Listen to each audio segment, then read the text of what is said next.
চলো মা কি করছে দেখিয়ে নেছি তোমাদের। ওই দেখো আরু কিন্তু পাপা করছে আমার দিদির সাথে, দেখছো? ও মা কি রান্না করছো আজকে? আজকে চিকেন।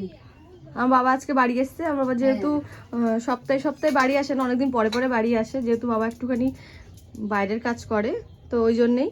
তো যাই হোক, এই দেখো বাবা এখানে অনেক কিছু আজকে বাজার টাজার নিয়ে এসছে, তার মধ্যে এবার রান্নাটা বসাবো। হ্যাঁ, ওই যে কড়াই বসে গেছে, মাংসর জন্য আলু টালু ওখানে কাটা হয়ে গেছে। তো চলো রান্না রান্না হয়ে যাক। ওই দেখো আবার খুন্তিনে পোজ দিয়ে দেখাচ্ছে। তো তোমাদের দেখানোই হয়নি, কালকে ভাবছিলাম একটুখানি শ্যুট করে রাখবো, কিন্তু আর করা হয়নি। দেখাই তোমাদের একটুখানি।